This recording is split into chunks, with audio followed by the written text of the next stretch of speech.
Hello बच्चों, मैं प्रवीण दुबे हमेशा की तरह सरदाना इंस्टीट्यूट में एक बार फिर से आपका स्वागत करता हूं। देखिए बच्चों, जैसा कि आपको जानकारी है कि हम एक सीरीज चला रहे हैं और इस सीरीज में हम एसएससी सीजीएल के प्रीवियस ईयर के पेपरों का सॉल्यूशन कर रहे हैं। तो उसी क्रम को आज हम फिर से जारी रखते हुए आज हम आपके लिए लेकर आए हैं 9 मार्च 2020 के सेकंड शिफ्ट के पेपर का सॉल्यूशन। ठीक है ना? तो आज हम 9 मार्च 2020 के जो सेकंड शिफ्ट में पेपर आ हुआ था उसका सॉल्यूशन करेंगे।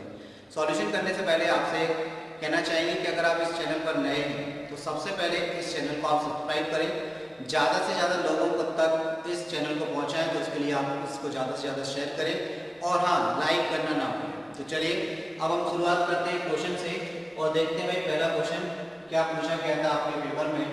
तो यहाँ पर एक टेबल दी हुई है, यानी कि डेटा का ये क्वेश्चन है आपका, यानी कि हम इसको कहते हैं क्या, डीआई का क्वेश्चन है। तो डेटा पर बेस्ड है। तो देखिए इस क्वेश्चन को हम कैसे सॉल्व करेंगे। यहाँ पर क्वेश्चन दिया हुआ है the following table shows the production of fertilizers in lakh ton by 6 companies for 5 months January to May. Study the table and answer the question. Question आपसे कह रहा है कि निम्नलिखित तालिका 5 महीनों जनवरी से मई के दौरान 6 कंपनियों द्वारा उर्वरकों के उत्पादन लाख टन में को दर्शाती है। इस तालिका का अध्ययन करें एवं दिए गए प्रश्नों के उत्तर दें। ठीक है, चलिए तो सबसे पहले आपको बता दें कि दिया क्या है आपको। इसमें आपको दिया है कि 6 कंपनीज हैं, 1 से लेकर 6, 1 2 3 4 5 6 कंपनी आपको टेबल में दी हुई है। इन 6 कंपनियों का जनवरी, फरवरी, मार्च, अप्रैल और मई यानी कि 5 महीनों में जो उन्होंने उर्वरकों का उत्पादन किया है, प्रोडक्शन किया है, वो उसका डेटा आपको दिया है लाख टन में। ठीक है, अब पहले क्वेश्चन की अगर हम बात करें कि पहला क्वेश्चन आपसे क्या कह रहा है, तो क्वेश्चन में लिखा है there is a continuous decrease in production over the month. उन्होंने बोला है कि दिए गए महीनों में यानी कि जनवरी से लेकर मई तक के महीनों में इस कंपनी के उर्वरक उत्पादन में लगातार कमी हुई। मतलब उसका प्रोडक्शन क्या है कि जनवरी में ज्यादा हुआ तो फरवरी में उससे कम, मार्च में उससे कम, अप्रैल में उससे कम और मई में उससे कम। तो ऐसी कंपनी आपको बतानी है कि company first, second, third, fourth और फिफ्थ में से ऐसी कौन सी कंपनी है जिसका उर्वरक में उत्पादन जो है लगातार हर महीने घटा है। तो चलिए हम सबसे पहले बात करेंगे कंपनी फर्स्ट की। तो अगर हम कंपनी फर्स्ट की यहाँ पर हम बात करें तो कंपनी फर्स्ट में आप देखिए जनवरी में 327 लाख टन का उत्पादन हुआ था, फरवरी में 326 यानी कि 1 लाख टन की कमी आई, फिर मार्च में 3,20,000 टन का उत्पादन हुआ लाख टन में ही। फिर फरवरी के बाद, मार्च के बाद अप्रैल में 318 और 318 के बाद 310, यानी कि लगातार कंपनी फर्स्ट में ही हो रहा है लगातार, यानी कि जनवरी, फरवरी, मार्च, अप्रैल, मई हर महीने में कंपनी फर्स्ट का जो प्रोडक्शन है, उत्पादन है उर्वरक का, वो कम होता गया है। तो भाई हमें आगे बढ़ना ही नहीं है, क्योंकि हमारे ऑप्शन में अगर नजर माने तो ऑप्शन हमारे में एक कंपनी, कंपनी 2, कंपनी 4 और कंपनी 3 इस तरीके से दिया है। अगर ऑप्शन ऐसे होते कंपनी 1 एंड 2, कंपनी 2 और 4, कंपनी 3 और 6, ऐसे अगर ऑप्शन होते तो हमें शायद दूसरे ऑप्शन भी चेक करने पड़ते, दूसरी कंपनियों को भी देखना पड़ता। लेकिन एक ही कंपनी के इंडिविजुअल बात कर रहे हैं तो वो तो आपका पहले ही में मिल गया। तो यानी कि हम कह सकते हैं कि ऑप्शन ए जो है हमारा आंसर होगा। कंपनी एक ऐसी कंपनी है जिसका लगातार हर महीने में प्रोडक्शन क्या हुआ है, कम हुआ है। ठीक है, चलिए तो अब नेक्स्ट बात करते हैं सेकंड क्वेश्चन की। तो सेकंड क्वेश्चन देखिए, in which month does company second have a contribution of approximately 20% in the total fertilisers production.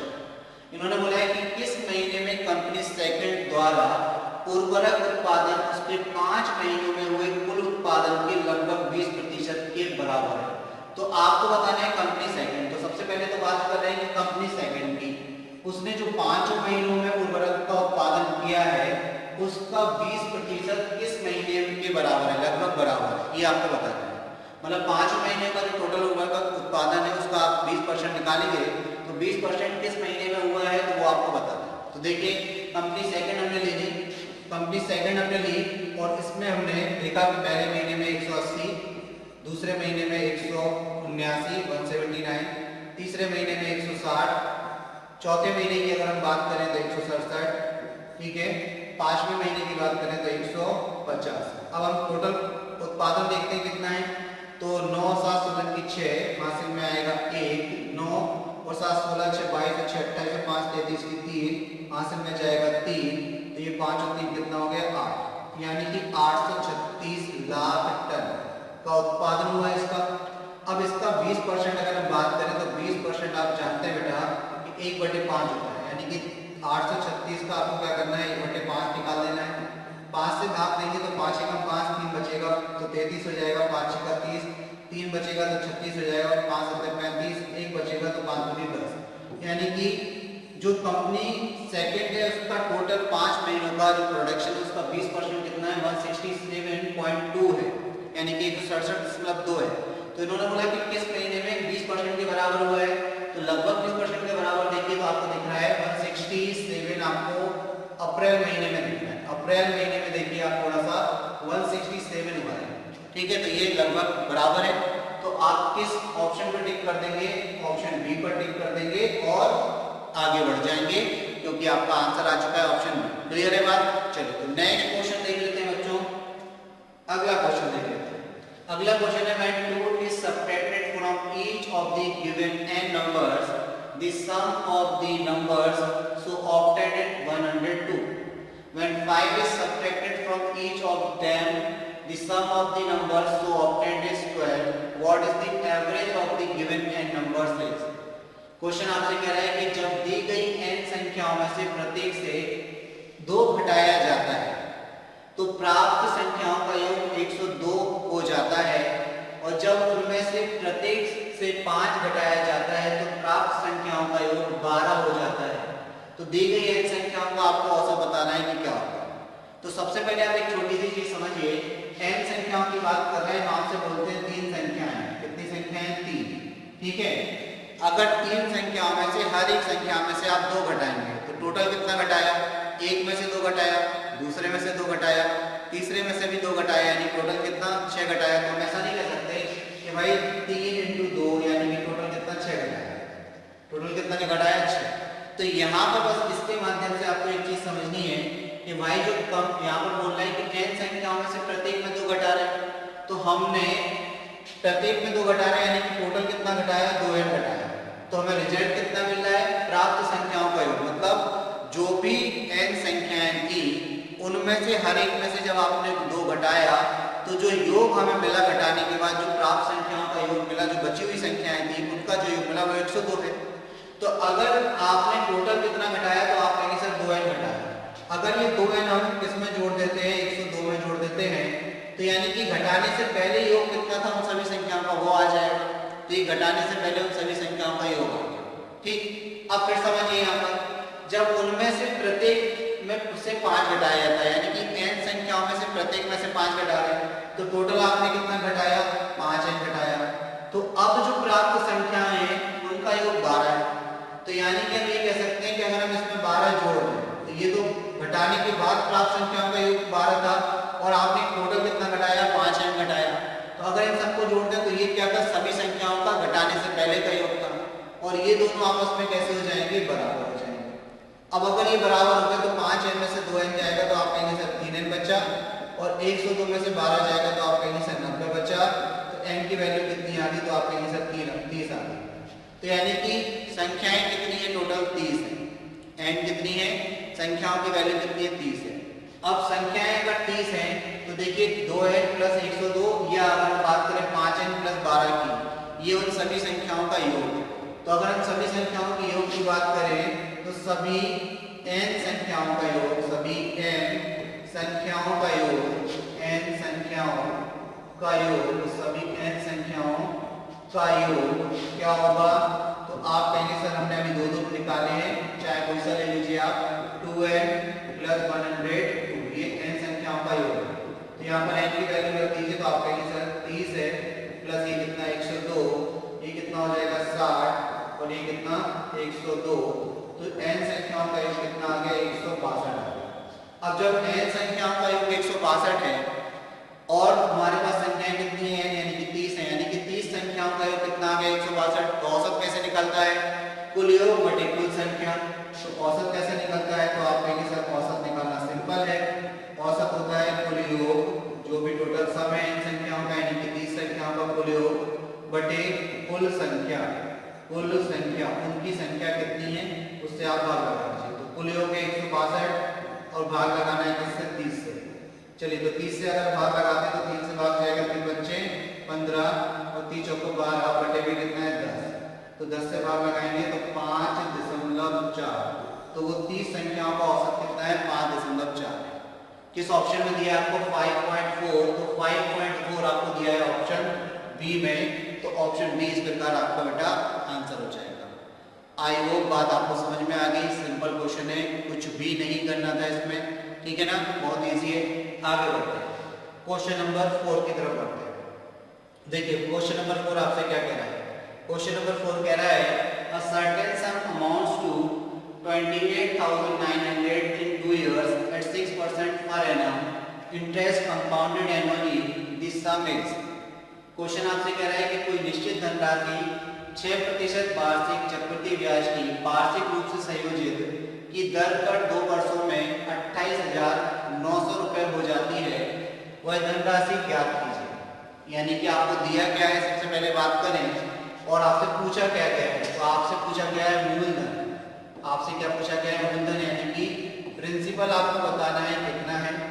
आपको दिया क्या है, तो आपको मिश्र धन दिया है, यानी कि अमाउंट आपको दिया है। वो राशि कितनी हो जाती है 28,900 हो जाती है, ठीक है, 28,900 हो जाती है। इकाई, दहाई, सैकड़ा, हजार, 10,000, लाख, अरे 2,80,900 हो जाती है, 2,80,900 हो जाती है, 28,900 नहीं, ठीक है, सॉरी, ठीक है, कितनी हो जाती है 2,80,900 हो जाती है। तो अब यहाँ पर देखिए समय कितना दिया है। अगर हम टाइम की बात करें तो समय कितना दिया है, कितने समय में हो जाती है। तो अगर हम टाइम की बात करें तो यहाँ पर टाइम दिया है 2 इयर्स, 2 साल में। अगर हम दर की बात करें कि रेट ऑफ इंटरेस्ट कितनी है, दर कितनी है, तो आप कहेंगे सर 6%। तो आपको याद होगा, मैं आपको बताया था कि जब इस टाइप का क्वेश्चन आएगा तो आपको दर का इस्तेमाल करना है, जो दर आपको दी गई रेट ऑफ इंटरेस्ट। तो कैसे रेट ऑफ इंटरेस्ट का इस्तेमाल करेंगे, तो देखिए आपको दर दी है कितनी 6%। 6% को आप फ्रैक्शनल फॉर्म में कैसे लिखेंगे, 2 से 3 बार, 2 से 50 बार। तो हम कह सकते हैं कि मूलधन यहाँ पर कितना है 50 है और ब्याज कितना है 1 साल का, तो आप कहेंगे सर 3 रुपए। तो यानी कि हमें 50 रुपए पर 3 रुपए अगर ब्याज मिलता है तो 3 50 का 6% होता है। तो हमें पता है कि हमेशा डिनोमिनेटर क्या होता है, मूलधन होता है, यानी कि प्रिंसिपल होता है। तो अगर हम यहाँ पर अमाउंट टू प्रिंसिपल का रेशियो बनाते हैं तो ये आपका 53 बटे कितना बनेगा, ये किसका रेशियो बन गया, अमाउंट टू प्रिंसिपल का रेशियो, यानी कि मिश्रधन का मूलधन से अनुपात। तो हम ये कह सकते हैं कि 1 साल में अगर आपने कहीं 50 रुपए जमा किए तो 6% की दर से वो 53 रुपए आपको मिलेगा 1 साल में। लेकिन ये चक्रवृद्धि ब्याज का केस है, तो 2 साल में क्या करते हैं हम, इसके लिए इसका वर्ग कर देते हैं, इसका क्या कर देते हैं वर्ग। अब आपको पता है कि 53 का वर्ग कितना होता है, तो 2809 होता है, जबकि 50 का वर्ग कितना होता है 2500 होता है। यानी कि 2500 रुपए की जो राशि थी वो 2 साल में कितनी 2809 हो जाती है। तो आप ये कह सकते हैं कि मूलधन हमारा कितना था 2500 था, जो 2 साल में मिश्रधन किसमें कन्वर्ट हो गया 2809 में कन्वर्ट हो गया। तो यहाँ पर हमें वैल्यू मिल गई। अब हमारे पास वैल्यू है 2809 की वैल्यू कितनी दी है, मिश्रधन कितना दिया है, तो आप कहेंगे सर 2,80,900। तो ये देखिए 2809 से 2809 कैंसिल हो गया, तो 1 यूनिट की वैल्यू कितनी आ गई 100 आ गई। आपको कितने यूनिट की वैल्यू निकालनी है 2500 यूनिट की। तो दोनों तरफ आप क्या कर दीजिए 2500 से मल्टीप्लाई कर दीजिए। तो जब दोनों तरफ आप 2500 से मल्टीप्लाई करेंगे तो 2 जीरो लग जाएंगे, तो 2500 में 2 जीरो लगा देंगे तो 2,50,000 ये आपका आंसर हो जाएगा। यानी कि मूलधन प्रिंसिपल कितना था 2,50,000 था, जो 2 साल में 6% वार्षिक चक्रवृद्धि ब्याज की दर से 2,80,900 हो जाता है।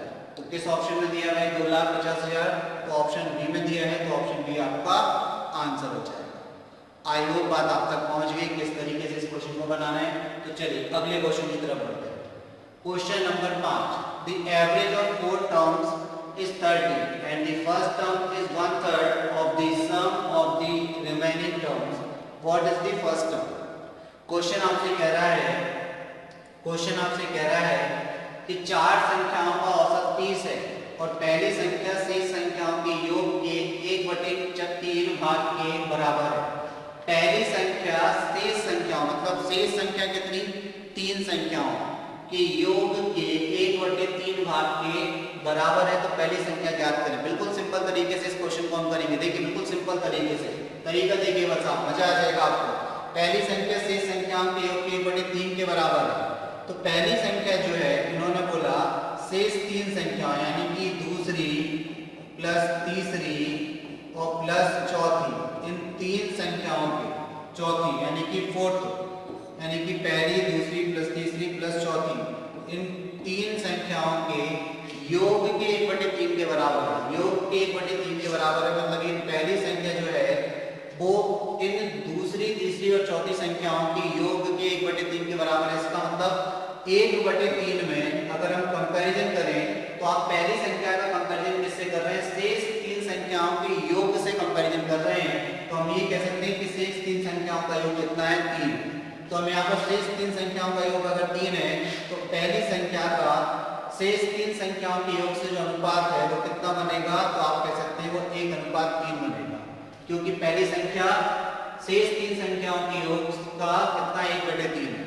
तो जिससे कंपैरिजन किया जाता है वो हमेशा डिनोमिनेटर में होता है। तो कंपैरिजन किससे कर रहे हैं?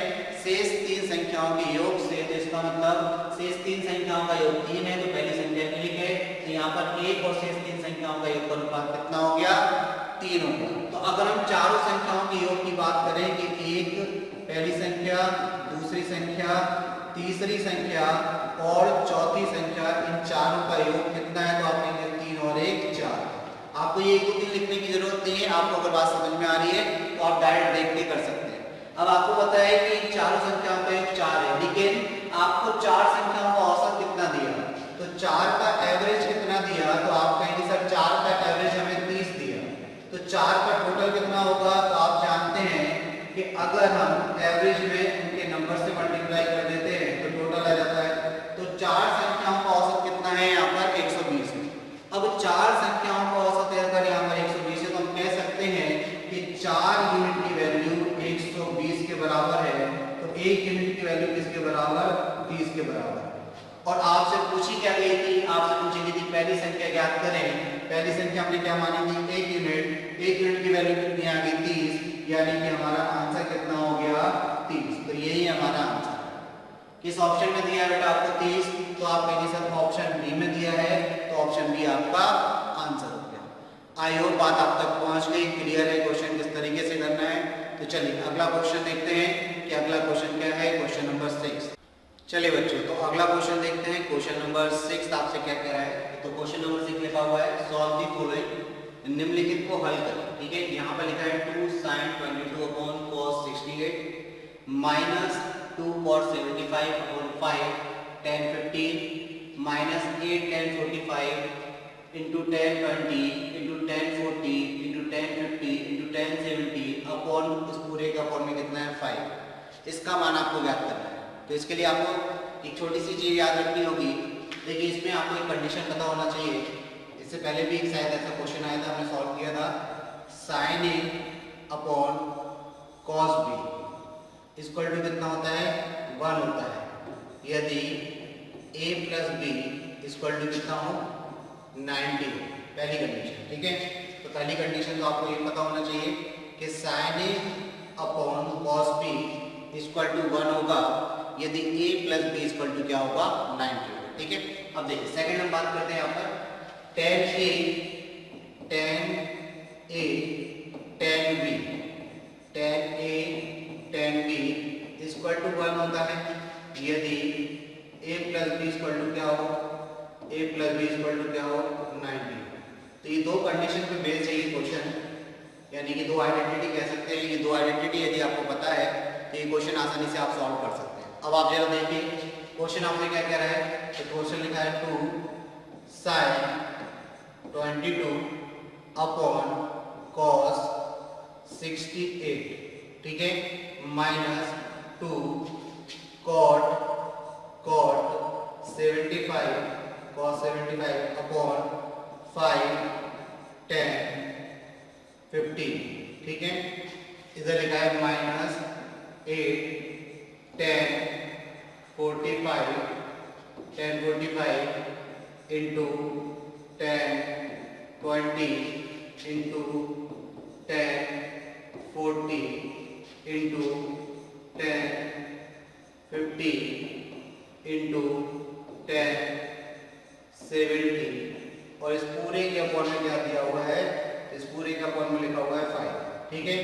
चीज और देख लीजिए, यहाँ पर सेम एक कंडीशन और होती है कि अगर आपके पास tan A अपॉन में क्या है cot B है, tan A अपॉन में क्या है cot B है, तो यहाँ पर tan A upon cot B की बात करें, यानी कि अगर आपका A प्लस B कितना हो जाएगा 90 हो जाएगा, तो ये भी आपका कितना होता है, ये भी 1 के बराबर होता है, ये भी किसके बराबर होता है 1 के बराबर होता है। ठीक है, तो अब आप जरा देखिए यहाँ पर sin 22 है, यहाँ पर कितना दिया है sin 22 दिया है, और ये कितना है 68, दोनों का सम कितना हो रहा है 90 हो रहा है। तो आप कह सकते हैं कि ये sin A upon cos A equal to कितना हो जाएगा 1 हो जाएगा, क्योंकि A प्लस B 90 है, तो यहाँ पर ये पूरा 1 हो जाएगा, तो यहाँ कितना बचा 2 माइनस, देखिए cot 75 यानी cot A और sin B भी कर सकते हैं, और A प्लस B कितना हो रहा है 90 हो रहा है, तो इसकी वैल्यू भी कितनी 1, तो यहाँ कितना हो जाएगा आपका 2 अपॉन 5 माइनस, यहाँ पर देखिए tan 45 की वैल्यू 1 होती है, tan 45 की वैल्यू 1 होती है, ये 20 है और ये 70 है, तो 90 हो जाएगा। इसी प्रकार ये 40 डिग्री है और ये 50 है, तो ये भी कितना हो जाएगा 90 हो जाएगा। तो यहाँ से हमें मिल गया tan 45 की वैल्यू तो आप सभी जानते हैं कितनी होती है 1 होती है, तो ये तो 1 हो गया। tan 20 tan 70 tan A into tan B equal to कितना होता है 1 होता है, यदि A प्लस B कितना हो 90, तो यहाँ पर A प्लस B कितना हो रहा है 90। इसी प्रकार tan A tan B equal to 1 होगा, यदि A प्लस B कितना है 90, तो ये पूरा आपका 1 हो गया, तो वहाँ ऊपर क्या बचा 8, नीचे कितना बचा 5। ठीक, चलिए तो अब आप क्या करेंगे, इसके अपॉन में 1 मानेंगे, एलसीएम लेंगे कितना 5, तो 5 2 जा 10 हो जाएगा, माइनस 2 माइनस 8, और ये कितना हो जाएगा भाई, तो 10 माइनस में कितना 10 और अपॉन में कितना 5, तो ये आपका हो गया 0। तो फाइनली आंसर आपका क्या निकल कर आया 0। तो किस ऑप्शन में दिया है बेटा आपको 0, तो ऑप्शन डी, तो ऑप्शन डी जो है वो आपका आंसर हो जाएगा। तो केवल 2 आइडेंटिटी आपको याद रखनी है, एक तो sine A upon cos b equal to 1 होता है यदि a plus b equal to क्या हो 90 हो, इसका उल्टा भी सही होता है, इसका उल्टा भी अगर cos a upon sin b equal to भी 1 होता है यदि a प्लस b 90 हो। इसी प्रकार tan a tan b equal to 1 होता है, tan a tan b equal to क्या होता है 1 होता है यदि आपका क्या हो a प्लस b 90 है। देखिए क्यों हो जाता है, अगर आप यहाँ से a की वैल्यू निकालें तो 90 माइनस b आएगी, और a की वैल्यू अगर आप यहाँ पर रख देते हैं, a की वैल्यू यहाँ पर रख देते हैं 90 माइनस b, तो वो किस में cot b में कन्वर्ट हो जाएगा। तो ये cot b और ये tan b, और cot अपोजिट होता है, तो cot 1 अपॉन 10 लिख सकते हैं tan b, तो कैंसिल हो जाएगा तो 1 आ जाएगा। ठीक है, इसी प्रकार tan a upon cot b equal to या cot a upon tan b equal to भी 1 होगा यदि a प्लस b क्या होगा आपका 90 होगा। तो सिंपल क्वेश्चन था, काफी आसानी से आपको क्लियर हो गई बात। चलिए आगे बढ़ते हैं क्वेश्चन नंबर 7 की तरफ। तो देखिए क्वेश्चन नंबर 7 आपसे क्या कह रहा है, a wheel covers a distance of 1100 centimetre in 1 round, the radius of the wheel is, बोल रहे हैं कि एक पहिया है लिखा है, एक पहिया एक चक्कर में 1100 सेंटीमीटर तय करता है, तो पहिए की त्रिज्या आपको बतानी है। देखिए जब एक पहिया मान के चलिए ये एक पहिया है, सर्कल के आकार का होता है, और ये एक जगह पर रखा है, बिंदु ए पर टच कर रहा है जमीन को। ठीक है, अगर ये पूरा एक चक्कर लगा के वापस बिंदु ए पर आ जाता है, अगर हम ए पर एक निशान बना दें ए, और ए से ये वापस एक चक्कर लगाकर ए पर आ जाता है, तो पहिए के द्वारा एक चक्कर में तय की गई दूरी उसकी परिधि यानी कि सर्कमफ्रेंस के बराबर होती है। तो हम यहाँ पे कह सकते हैं कि पहिए के द्वारा एक चक्कर में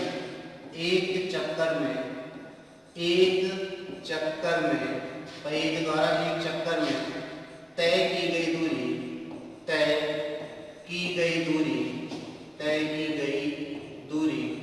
पहिए के द्वारा एक चक्कर में तय की गई दूरी उसकी परिधि यानी कि 2 पाई r के बराबर होती है। ठीक है, अब देखिए क्वेश्चन में इन्होंने क्या बोला है, क्वेश्चन में ये कह रहे हैं कि एक पहिया क्या है एक चक्कर में 1100 सेंटीमीटर की दूरी तय करता है, तो उसकी आपको त्रिज्या बतानी है। इसका मतलब कह सकते हैं कि जो 2 पाई r की वैल्यू है वो 1100 सेंटीमीटर के बराबर है। तो यहाँ से r की वैल्यू आपके पास आ जाएगी 1100 बटे में कितना 2 पाई, और पाई का मान आप सभी जानते हैं कितना होता है 22 बटे 7, तो ये हो जाएगा 2 × 22, और 7 कहाँ चला जाएगा ऊपर 11 से ये 2 बार कट जाएगा, 4 से ये 25 बार कट जाएगा, 25 सत्ता 175 होता है, तो 175 सेंटीमीटर। पहिए की रेडियस कितनी निकल आएगी? 175 सेंटीमीटर। तो किस ऑप्शन में दिया आपको भाई 175? तो आप कहेंगे सर ऑप्शन डी में दिया हुआ है, तो ऑप्शन डी आपका आंसर हो गया। आई होप बात आपको समझ में आ गई, क्लियर? चलिए